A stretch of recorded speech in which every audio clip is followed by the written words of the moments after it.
Hello दोस्तों, मेरे YouTube channel में आप लोग का स्वागत है। और जैसे कि आप लोग जानते हैं कि उत्तराखंड राज्य में आप लोगों की प्रवक्ता भर्ती आ गई है और ये बहुत ही खुशखबरी की बात है जिन उन बच्चों के लिए भी जिन्होंने पहले से आवेदन किया था। हालांकि जिन बच्चों ने पहले से आवेदन किया है उन्हें आवेदन करने की आवश्यकता नहीं है। इसमें आप जो नए बच्चे हैं वो आवेदन कर सकते हैं। और इसमें अगर आप लोग देखेंगे तो इसकी जो प्रकाशन की तिथि है, यानी कि जो आपका विज्ञापन आया है उसके प्रकाशन की जो तिथि है वो 30 दिसंबर 2025 दिया गया है। यानी कि हम डायरेक्टली ये कहेंगे 31 दिसंबर 2025 से आवेदन आप लोगों के शुरू हो जाएंगे। और आप लोगों को 20 तारीख आपकी क्या रहेगी, लास्ट डेट रहेगी। यानी कि 20 तारीख तक आपको फीस भी सबमिट करनी है, क्योंकि यहाँ पर जो लिखा है परीक्षा शुल्क है, तो परीक्षा शुल्क भी आपको 20 तारीख तक ही जमा करना है। यानी कि 20 जनवरी 2026 को आप रात के 12 बजे तक आप लोग अपनी फीस भी जमा कर सकते हैं और आप अपना आवेदन भी भर सकते हैं। हालांकि आवेदन में अगर आप लोगों की गलती थोड़ी बहुत होती है तो उसमें आयोग ने ये भी कहा है कि आपको सबसे पहले क्या है कि आप लोगों को अगर आवेदन पत्र जो आपने भरा है उसमें कुछ भी संशोधन करना है तो आप लोग क्या है 28 जनवरी से 6 फरवरी के मध्य आप अपने आवेदन में क्या कर सकते हैं, वेबसाइट दोबारा से खोली जाएगी और अपने आवेदन में आप लोग क्या कर सकते हैं, परिवर्तन या संशोधन भी कर सकते हैं। तो चलिए देखते हैं इसके लिए मुख्य जो निर्देश दिए गए हैं वो क्या है। सबसे पहले तो आप लोगों को यही ध्यान रखना है कि भाई 30 दिसंबर को ये विज्ञापन आया है। हालांकि आप लोगों को ये ध्यान रखना है कि 31 दिसंबर से शुरू हो जाएगा और 20 तारीख इसकी लास्ट होगी, चाहे तो परीक्षा शुल्क हो या फार्म भरने की अंतिम तारीख हो, वो भी रात को 12 बजे तक। अब इसमें आप लोगों को कुछ सामान्य निर्देश दिए गए हैं जो आप लोगों को देखने चाहिए। हालांकि देखो, सबसे पहले हम लोग बात करेंगे कि जो भर्ती है उसमें ये कहा गया है कि जो पुराने अभ्यर्थी हैं उन्हें फार्म भरने की दोबारा से आवश्यकता नहीं है। ठीक है ना। किंतु फिर भी अगर कोई भरना चाहता है, देखो जैसे यहाँ पर आप लोग को ये दिया गया है नंबर 2 आप लोग चेक करेंगे तो इसमें ये कहा गया है कि उत्तराखंड विशेष अधीनस्थ शिक्षा आयोग सेवा में सामान्य शाखा और महिला शाखा। कहने का मतलब ये है महिलाओं के लिए यहाँ पर अलग से वैकेंसी भी आती है। जो जैसे कि महिलाओं के विद्यालय हैं तो महिलाओं के विद्यालयों के लिए महिला ही नियुक्त की जाएंगी। तो इसलिए महिला शाखा में भी यहाँ पर आप लोगों की क्या है, वैकेंसी आती है और सामान्य शाखा में तो आती ही आती हैं। तो इसमें देखेंगे कि इसमें ये कहा गया है कि जिन बच्चों ने 18 अक्टूबर 2024 के क्रम में आवेदन किया था विज्ञापन के सापेक्ष उन्हें पुनः आवेदन करने की आवश्यकता नहीं है। कहने का मतलब ये है कि जिन बच्चों ने पहले से आवेदन कर रखा है उन्हें नया आवेदन करने की आवश्यकता नहीं है। किंतु यदि अगर वो अपना आवेदन करना चाहते हैं, क्योंकि यहाँ पर आप लोग को दिया है कि अगर वो अपना आवेदन पुनः करना चाहते हैं तो अपने पूर्व में किए गए आवेदन को उन्हें क्या करना होगा, निरस्त करना होगा। यानी कि अगर आप लोग ये चाहते हैं जिन्होंने पहले से आवेदन किया है कि वो अपना नया आवेदन करें तो आप नया आवेदन भी कर सकते हैं।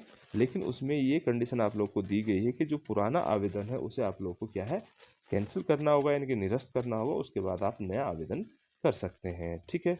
किंतु इसमें एक कंडीशन रखी गई है कि जो आपने आयोग ने आपसे पैसा लिया है, जो शुल्क जमा किया था उस समय जब आपने फार्म भरा तो वो आपको वापस नहीं मिलेगा। आप लोगों को नया आवेदन के साथ नया शुल्क जमा करना होगा। और साथ ही आप लोगों को ये दिया गया है कि जो आयु की गणना है, जो नया आवेदन आप भरते हैं तो आयु की गणना 1 जुलाई 2025 से की जाएगी। हालांकि वहाँ अगर हम देख रहे थे कि आयु की गणना के उपलक्ष्य में तो वहाँ आप लोगों का क्या है 18 अक्टूबर 2024 के क्रम में आप लोगों को दिया गया था।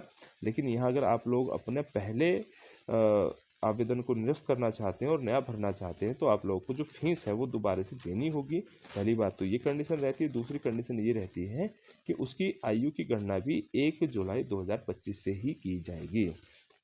चलिए हम इसमें और कुछ सामान्य निर्देश देखते हैं।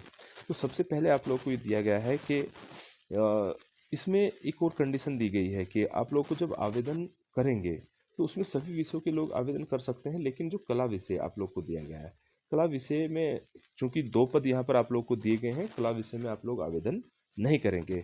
क्योंकि कला विषय में आप लोग को आवेदन पहले नहीं किए गए थे। किंतु कला विषय में अगर आपको आवेदन करने हैं तो उन्हें पहले अपने आवेदन को निरस्त करने की आवश्यकता नहीं है, वो नया आवेदन कर सकते हैं।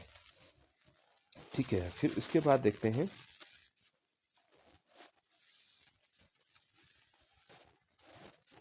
आवेदन करेंगे। हालांकि आप लोगों को ये बताया गया है कि देखो जो कला विषय के हैं वो आवेदन नए सिरे से करेंगे, क्योंकि पुराने आवेदन उनके निरस्त कर दिए गए थे और कला विषय में आप लोगों की 2 ही वैकेंसी, अन्य सभी लोग अपना आवेदन दोबारा से अगर करना चाहते हैं तो कर सकते हैं। ठीक है।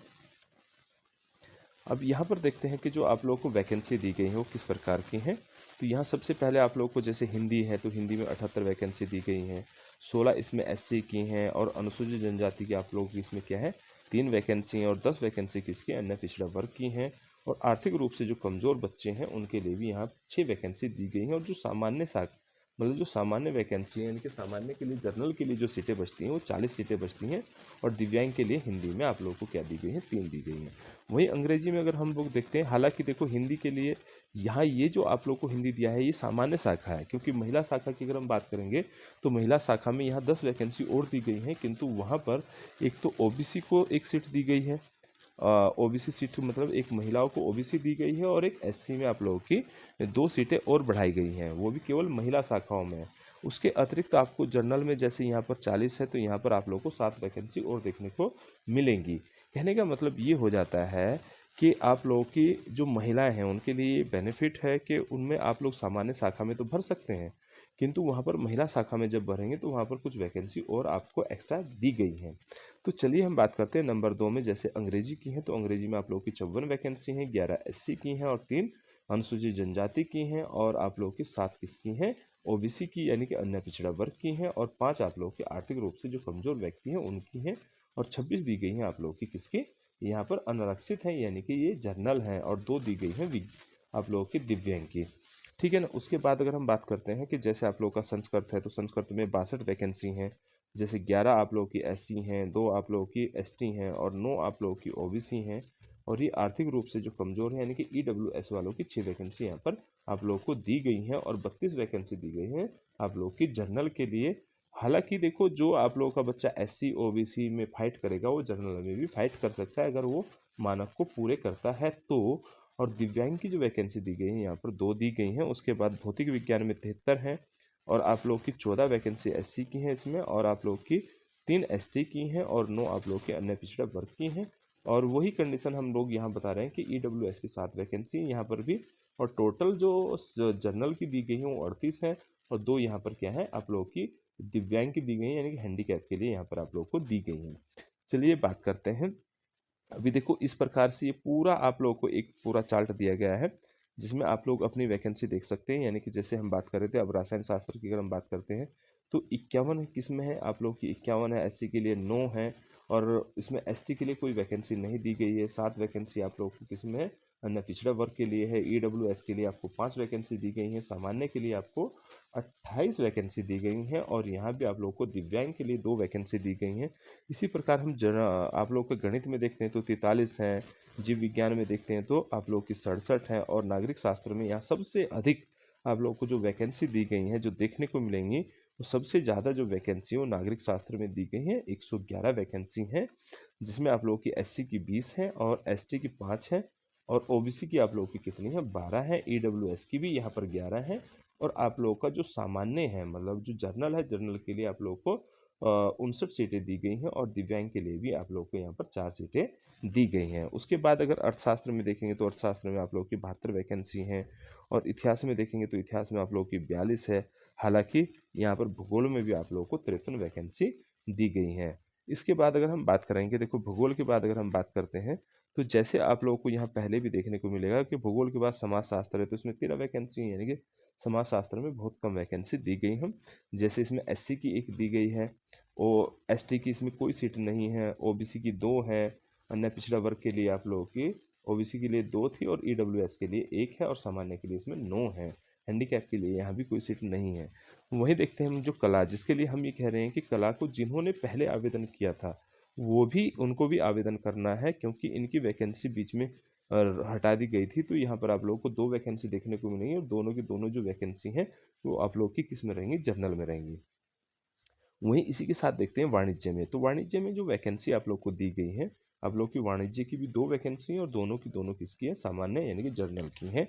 इसी प्रकार कृषि की 2 वैकेंसी हैं, कृषि की भी आप लोग की किसकी हैं जनरल की हैं। देन यानी कि कहने का मतलब ये है कि टोटल वैकेंसी कितनी है सामान्य शाखा में आप लोग की 725 है, जबकि आप लोग जो देख पा रहे हैं कि 800 कुछ वैकेंसी देख पा रहे होंगे, लेकिन वो महिला शाखा की जोड़कर है। तो यहाँ पर आप लोगों के पास में जो वैकेंसी आई है वो कितनी है सामान्य शाखा में 725 वैकेंसी आई है। ठीक है ना। तो आप लोगों को अपने सब्जेक्ट का ध्यान रखना है, हमारे सब्जेक्ट में कितनी वैकेंसी है, कैसे हमारा सब्जेक्ट चलेगा। हालाँकि यहाँ पर आप लोग को विषयवार यानी कि हम डायरेक्टली कह सकते हैं क्षेत्रीय जो आरक्षण है वो अलग-अलग करके दिखाया गया है, क्योंकि महिलाओं का 30% आरक्षण रहता है, ठीक है ना? उसके बाद आप लोग को ये पूरा क्षैतिज आरक्षण दिखाया गया है कि किसमें आप लोग को क्या कर सकते हैं। हालाँकि अगर आप लोग देख पाएँगे कि यहाँ पर आप लोगों का जो महिला शाखा है, तो महिला शाखा में फिर से नई वैकेंसी यहाँ पर आप लोगों को देखने को मिलेंगी। जैसे कि आप लोग की, लेकिन यहाँ पर महिला ही भर सकती है। जैसे हिंदी में आप लोगों ने 10 वैकेंसी दी हैं, 2 एससी की हैं, अनुसूचित जनजाति की यहाँ पर वैकेंसी नहीं है, लेकिन अन्य पिछड़ा वर्ग की एक सीट यहाँ पर है, यानी कि एक वैकेंसी यहाँ पर है। और सामान्य की यहाँ पर कितनी है? 7 है।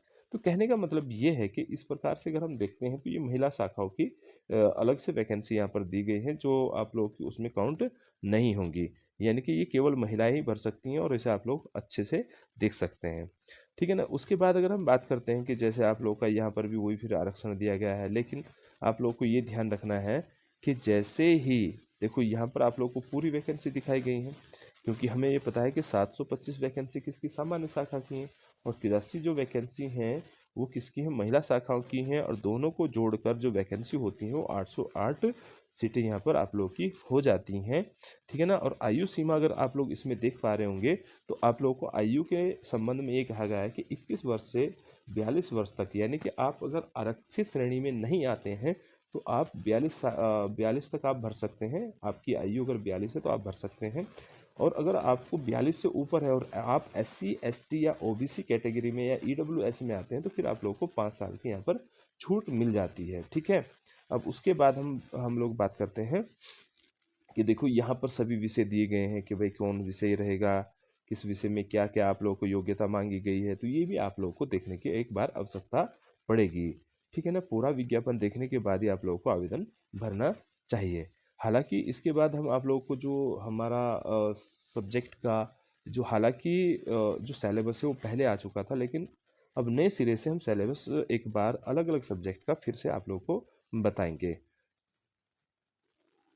और इसके साथ आप लोगों को हम ये भी बताएंगे कि जो ये आप लोगों की प्रवक्ता की भर्ती है, इसमें जो पेपर होंगे वो 2 होंगे, यानी कि फर्स्ट और सेकंड। लेकिन यहाँ सबसे अच्छी एक बात है कि ये आपके सब्जेक्ट के ही होंगे। जब हम आप लोगों को दिखाएंगे कि सिलेबस क्या है, तो सिलेबस के बाद आपको फर्स्ट सेकंड पेपर का जो अनुमान है वो लग जाएगा। तो इसमें पहला पेपर दिया है वो 150 नंबर का है, और जो दूसरा पेपर दिया है वो भी 150 नंबर का है। और दोनों क्या है आप लोगों के 3-3 घंटे के, और दोनों के नंबर जोड़ने के बाद फिर आपका क्या होगा? मेरिट बनेगी। तो अभी इसके बाद जब हम सिलेबस बताएंगे तो उसमें आप लोगों को ये सब कुछ बताएंगे कि आप लोगों का कैसे पेपर होगा, क्या व्यवस्था होगी, मतलब कौन सा आप लोगों का सिलेबस रहेगा, ठीक है? तब तक के लिए जय हिंद, जय भारत।